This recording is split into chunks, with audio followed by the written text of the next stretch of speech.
Akashvani 101.4 Devikulam spice FM. സാഹിത്യവേള. സാഹിത്യവേളയിലേക്ക് എല്ലാ ശ്രോതാക്കൾക്കും ഊഷ്മളമായ സ്വാഗതം.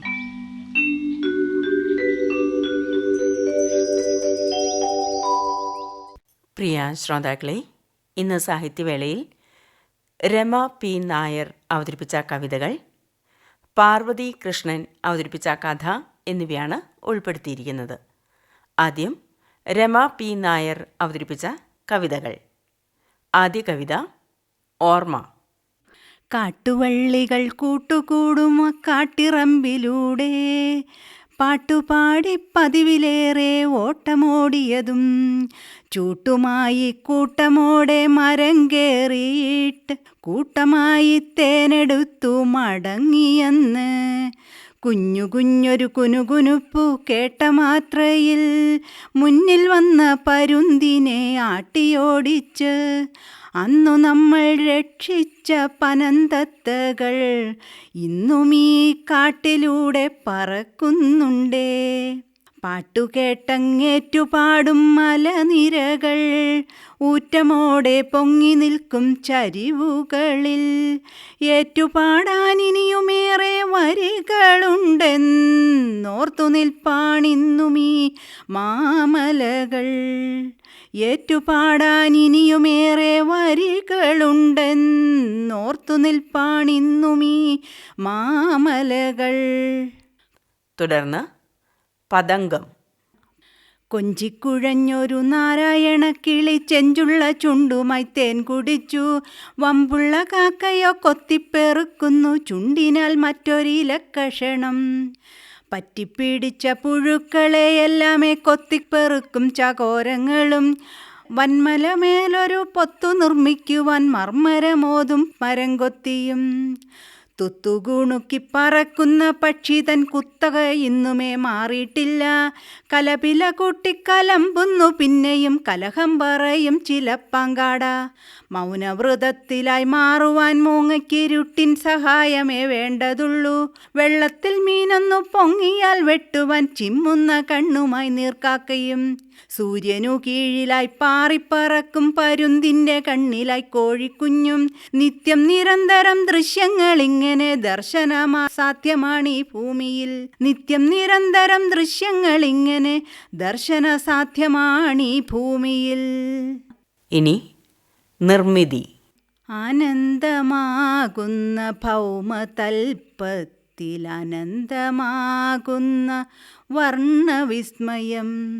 അനന്തമാകുന്ന ഭൗമതൽപ്പത്തിൽ അനന്തമാകുന്ന വർണ്ണവിസ്മയം.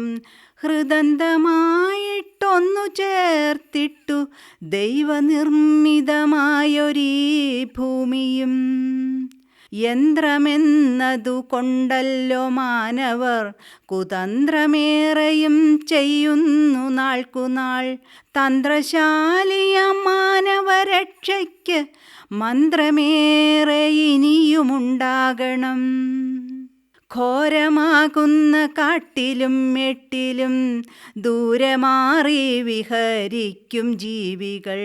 ചാരയെത്തുവാൻ കാരണമാകിയ നിർമ്മാണമാണിന്നിൻ്റെ ശാപവും. പട്ടണത്തിൻ പരിധി വിട്ടിന്നവ ഒട്ടുദൂരെ നഗരത്തിലെത്തുന്നു. ചിട്ടയായവ നീങ്ങാതെയെല്ലാമേ കട്ടുതിന്നുന്നു സർക്കാരിൻ കിങ്കരർ. കാട്ടിലെങ്ങും വസിക്കുന്ന ജീവികൾ കൂട്ടുകൂടി ചുരമിറങ്ങിയിടുന്നു. മുട്ടുവന്നീടവർ തൻ ഭക്ഷണ മൊട്ടുദൂരെ അകലെ തിരയുന്നു. ഒത്തുകൂടി വസിക്കട്ടെ ജീവികൾ മുത്തുപോലെ തിളങ്ങും മനസ്സുമായി. ഒത്തുകൂടി വസിക്കട്ടെ ജീവികൾ മുത്തുപോലെ തിളങ്ങും മനസ്സുമായി. ഭക്തിയോടെ ഒരുമിച്ചുകൂടി നാം ദുഗ്ധമിറ്റുന്ന ജീവിതമാക്കുക. കനവു കാണട്ടെ നിത്യവും നിലവിലായി, നനവിടങ്ങളിൽ വിത്തു വിതയ്ക്കട്ടെ. ഇരവു തീരുമ്പോൾ പകലു വരും പോലെ, കനവുകളെല്ലാം സാഫല്യമാകട്ടെ. രുധിരമൊന്നും ചൊരിയാതെ തന്നെ ഈ മധുരമായവ വന്നു ചേർന്നിടുമ്പോൾ, മനവുമേറെ പ്രകാശിക്കുമേറെ നാൾ, ദുരിതമില്ലാതെ ജീവിതം നീക്കട്ടെ. പുതിയ വത്സര പുതുമകളൊക്കെയും ചരിതമാകട്ടെ. ലോകത്തിൻ നന്മകൾ ഹൃദയമൊക്കെയും സന്തോഷമിറ്റുന്ന വദനമൊക്കെയും കാണുമാറാകട്ടെ. പുതിയ വത്സര പുതുമകളൊക്കെയും ചരിതമാകട്ടെ. ലോകത്തിൻ നന്മകൾ ഹൃദയമൊക്കെയും സന്തോഷമിറ്റുന്ന വദനമൊക്കെയും കാണുമാറാകട്ടെ. അനന്തമാകുന്ന ഭൗമതൽപ്പത്തിൽ അനന്തമാകുന്ന വർണ്ണവിസ്മയം ഹൃദന്തമായിട്ടൊത്തു ചേർന്നിട്ടു ദൈവനിർമ്മിതമായൊരീ ഭൂമിയും. അവസാനമായി സ്വാതന്ത്ര്യം. പെരുവഴിയായൊരു മാടപ്പിറാവു ഞാൻ, കുറുകുവാൻ മാത്രമറിയുന്നവൾ. നെറുകയിലൊരു തുള്ളി സ്നേഹം ചൊരിഞ്ഞവർ ചിറകരിയാതെ പറത്തിവിട്ടു. പെരുവഴിയായൊരു മാടപ്പിറാവു ഞാൻ, കുറുകുവാൻ മാത്രമറിയുന്നവൾ. നെറുകയിലൊരു തുള്ളി സ്നേഹം ചൊരിഞ്ഞവർ ചിറകരിയാതെ പറത്തിവിട്ടു. ഇത്തിരി കൂട്ടിലാണെങ്കിലും കൂട്ടുകാർ നിത്യവും എന്നെ പരിചരിച്ചു. ഒരു നീണ്ട യാത്ര തൻ അന്ത്യത്തിലായെനിക്കൊരുപാടു സ്നേഹം പകർന്നു തന്നു. കാടും പുഴകളും താണ്ടി ഒടുവിലായി മേടും കടന്നവർ വീടണഞ്ഞു. വെള്ളയുടുപ്പിട്ട കുട്ടികൾക്കൊപ്പമായി വെള്ളരിപ്രാവു ഞാൻ നൃത്തമാടി. കൂടും ചുവന്നവർ മേടും കടന്നൊരു മോടി പിടിപ്പിച്ച സ്കൂളിലെത്തി. ഒത്തിരി കൂട്ടുകാർ എത്തി നോക്കി, പുത്തനായെന്നെ പൊതിഞ്ഞു നിന്നു. പച്ചയും ഓറഞ്ചും വെള്ളയും ചേർന്നതാം പുത്തൻ പതാകയുയർത്തിയല്ലോ. നേരമങ്ങോടി അടുത്തൊരു നേരത്തു നീളവേ നല്ല വെടിയുതിർത്തു. വെള്ളയുടുപ്പിട്ടയാരോ ഒരാളെന്നെ കൂടു തുറന്നു പുറത്തു വിട്ടു. നല്ല സന്ദേശം കൊടുത്തതിൻ ശേഷമാം വാനിലേക്കെന്നെ പറത്തിവിട്ടു. സമാധാന ദൂതങ്ങുയർത്തിയ ശേഷം സഹപാഠികളോരോ വഴിക്കു പോയി. ഇപ്പോഴും ഇവിടെ ഞാൻ ഈ മരക്കൊമ്പിലായി ദിക്കറിയാതെ കുറുകിടുന്നു. ഇപ്പോഴും ഇവിടെ ഞാൻ ഈ മരക്കൊമ്പിലായി ദിക്കറിയാതെ കുറുകിടുന്നു. പെരുവഴിയായൊരു മാടപ്പിറാവു ഞാൻ, കുറുകുവാൻ മാത്രമറിയുന്നവൾ. നെറുകയിലൊരു തുള്ളി സ്നേഹം ചൊരിഞ്ഞവർ ചിറകരിയാതെ പറത്തിവിട്ടു. രമ പി നായർ അവതരിപ്പിച്ച കവിതകൾ കേട്ടല്ലോ. ഇനി പാർവതി കൃഷ്ണൻ അവതരിപ്പിച്ച കഥ കേൾക്കാം. കഥയുടെ പേര് എന്തിനു വേറൊരു സൂര്യോദയം. എല്ലാവരും പ്രാർത്ഥനയോടെ മുറ്റത്തേക്ക് ഇറങ്ങി നിന്നു. ഇളയമ്മയ്ക്കുള്ള പിണ്ടച്ചോറ് മനുവേട്ടൻ ഒരു ഇലയിൽ ഉരുട്ടിവെച്ചു. വെള്ളം തെളിച്ച് വൃത്തിയാക്കിയിട്ട പവിഴമല്ലി തറയിൽ മോൻകുട്ടൻ പിണ്ടച്ചോറ് കൊണ്ടുവച്ച് കൈ കൊട്ടിക്കൊണ്ട് കാക്കാന്ന് നീട്ടി വിളിച്ചു. മനുവേട്ടനും മറ്റു 1-2 പേരും കൂടി കൈ തട്ടി വിളിച്ചു. എല്ലാവരുടെയും ദൃഷ്ടി മരച്ചില്ലകളിലായിരുന്നു. എവിടെ നിന്നാണെന്നറിയില്ല, ഒരു ബലിക്കാക്ക പറന്നു വന്ന് പിണ്ടച്ചോറിൽ കൊത്തി. എല്ലാവരും സമാധാനത്തോടുകൂടി അവിടെ നിന്ന് കുറച്ച് മാറി നിന്നു. രേവു കൈകൾ രണ്ടും കൂപ്പി കണ്ണ് നിറഞ്ഞ് പ്രാർത്ഥിച്ചു. അപ്പോൾ മോൻകുട്ടൻ്റെ ചെവിയിൽ അപ്പു പറയുന്ന കേട്ടു, അതെ, കാക്കയുടെ രൂപത്തിൽ ഇളയമാമയുടെ ആത്മാവാ വന്നേ. മോൻകുട്ടൻ കൈ രണ്ടും താടിക്ക് വെച്ച് വിറയ്ക്കുന്നുണ്ടായിരുന്നു. ഈറനൊടുത്ത് നിൽക്കാൻ തുടങ്ങിയിട്ട് കുറേ നേരമായില്ലേ. ഇനി അകത്ത് കയറി ഉടുപ്പൊക്കെ മാറി കാപ്പി കുടിച്ചോളൂ എന്ന് അച്ചമ്മ പറഞ്ഞതും മുൻവശത്തെ ടാപ്പിനരികിലെ കരിങ്കല്ലിൽ കാലുരച്ച് കഴുകി മോൻകുട്ടനും അപ്പവും ആദ്യം കയറി. അത് കണ്ടപ്പോൾ ഇളയമ്മ അവരോട് പറഞ്ഞിരുന്നത് ഓർമ്മ വന്നു. മുറ്റത്തെ മണ്ണിൽ ചവിട്ടിയാൽ കരിങ്കല്ലിൽ കാല് തേച്ച് കഴുകിയിട്ടേ ഉമ്മറത്തേക്ക് കയറാവൂന്ന്. കുട്ടികളെ രണ്ടുപേരെയും മുറിയിലേക്ക് കൊണ്ടുപോയി തല തോർത്തി ദേഹമൊക്കെ തുടച്ചു കൊടുത്തു. പാവം കുട്ടികൾ എന്ന് മനസ്സിൽ കരുതി. ഇളയമ്മയുടെ മരണം അവർക്ക് ഉൾക്കൊള്ളാൻ ഇനിയും സാധിച്ചിട്ടില്ല. മുട്ടുകുത്തിയിരുന്ന് രണ്ടാളെയും ഇരുതോളിൽ ചേർത്ത് പിടിച്ചു. ഇനി രണ്ടാളും പോയി ഭക്ഷണം കഴിച്ചു വരൂട്ടോ. തുണി കൊണ്ട് കെട്ടിമറച്ച കാർ ഷെഡിലേക്ക് അവർ പോയി. മണികണ്ഠൻ്റെ കടയിൽ നിന്നും വരുത്തിയ ഇഡ്ഡലി, സാമ്പാർ, ചമ്മന്തി, ചായ ഒക്കെ കഴിക്കാൻ പാകത്തിന് എടുത്തു വച്ചിട്ടുണ്ട്. അടുത്ത ബന്ധുക്കളും അയൽവാസികളുമൊക്കെ കഴിക്കാൻ തുടങ്ങിയിരുന്നു.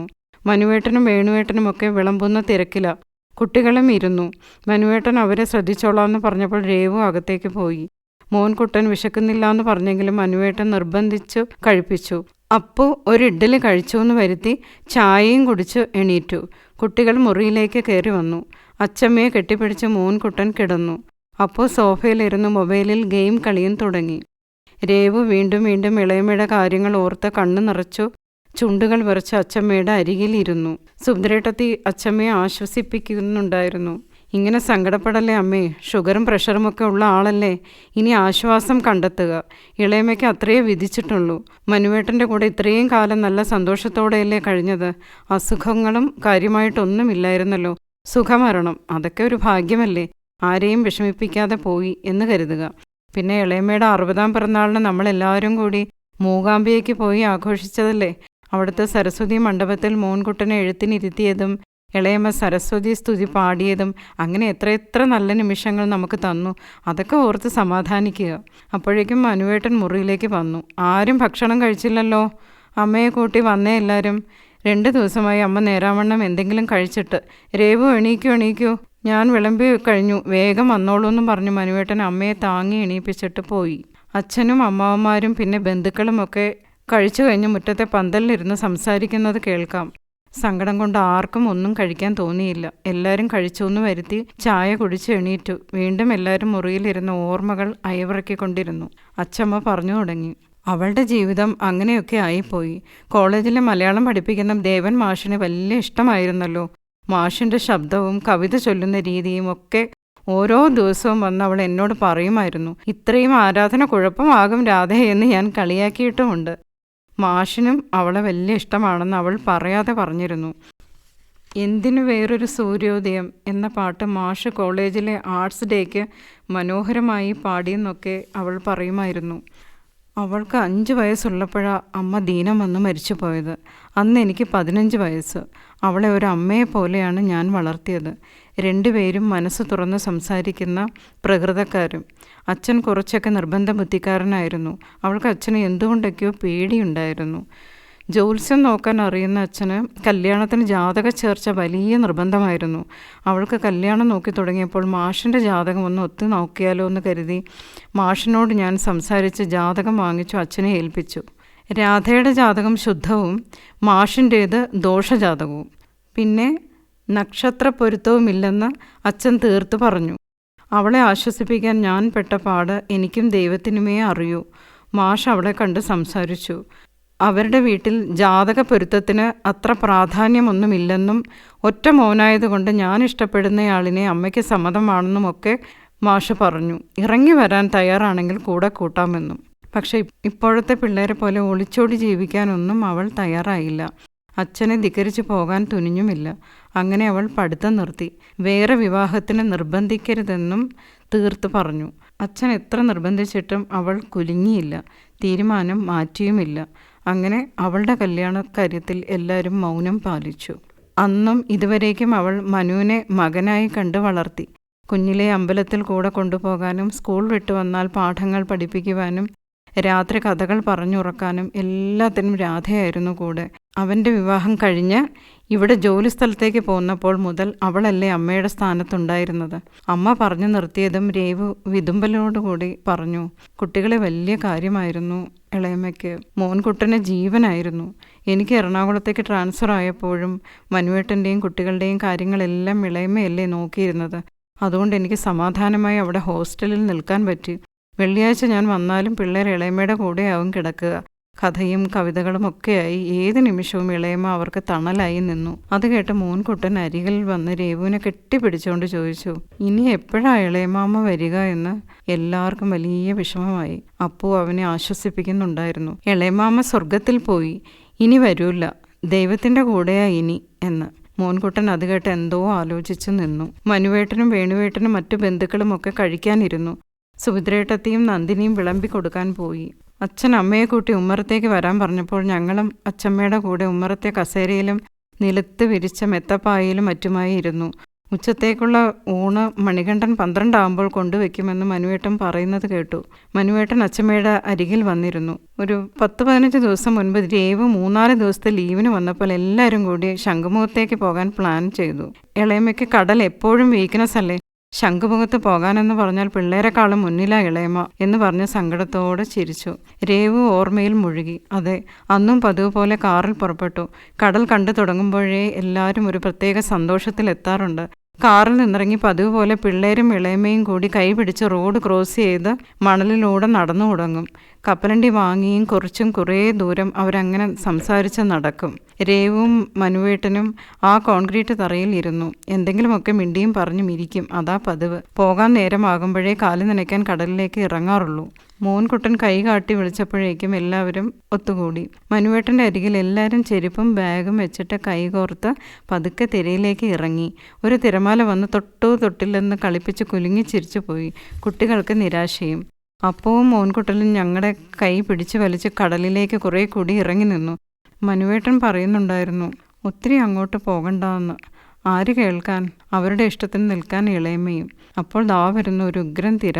എല്ലാവരുടെയും കാല് മണ്ണിൽ താഴ്ന്നു പോയി. എല്ലാവരെയും അടിമുട്ടി നനച്ച് കുലുങ്ങി ചിരിച്ചുകൊണ്ട് തിരമാല തിരിച്ചുപോയി. ചിരിച്ച് ആ നിമിഷം എല്ലാവരും നന്നായി ആസ്വദിച്ചു. മനുവേട്ടൻ എല്ലാം നോക്കി ചിരിച്ചു. നന്നായി നല്ലോണം നനഞ്ഞില്ലേ എല്ലാവരും, ഇനി കയറി വന്നോളൂ എന്ന് ആംഗ്യം കാട്ടി. ഹാൻഡ് ബാഗിൽ കരുതിയ തോർത്ത് കൊണ്ട് കുട്ടികളുടെ കൈയും തലയും കാലുമൊക്കെ ഇളയമ്മ തുടച്ചു. കടൽ വിട്ടുവരാൻ മടിച്ച് അവരുടെ കൈ പിടിച്ച് നേരെ ദേവീക്ഷേത്രത്തിലേക്ക് നടന്നു. മുൻവശത്തെ ടാപ്പിൽ കാലും കൈയും ഒക്കെ കഴുകി ദേവിയെ ദർശിക്കാൻ അമ്പലത്തിൽ കയറി. പ്രദക്ഷിണം വെച്ച് വരുമ്പോഴേക്കും തൊട്ടടുത്തുള്ള വിമാനത്താവളത്തിൽ നിന്ന് വിമാനം പൊങ്ങുന്നത് കണ്ടു നിന്നു. അപ്പോഴേക്കും സൂര്യൻ അസ്തമിക്കാറായിരുന്നു. ഓറഞ്ച് നിറശോഭയുള്ള ആകാശത്തിൻ്റെ സൗന്ദര്യം ആസ്വദിച്ച് നേരെ ബീച്ചിനരികിലുള്ള ഇന്ത്യൻ കോഫി ഹൗസിലേക്ക് നടന്നു.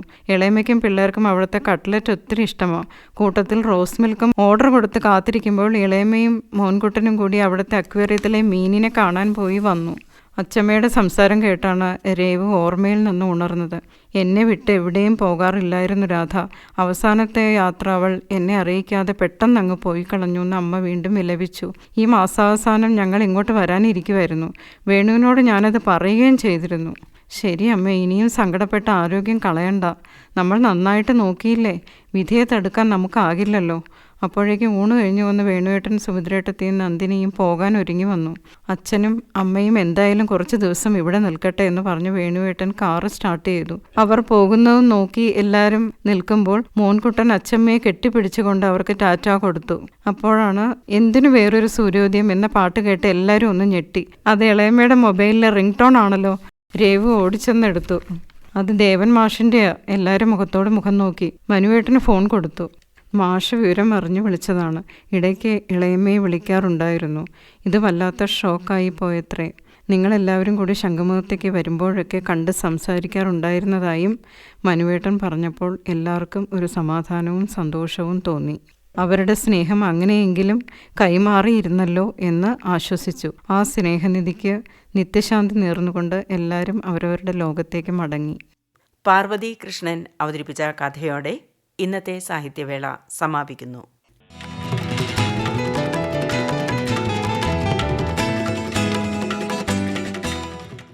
ഈ സാഹിത്യവേളയുടെ പുനഃപ്രക്ഷേപണം ശനിയാഴ്ച രാത്രി 8 മണിക്ക്.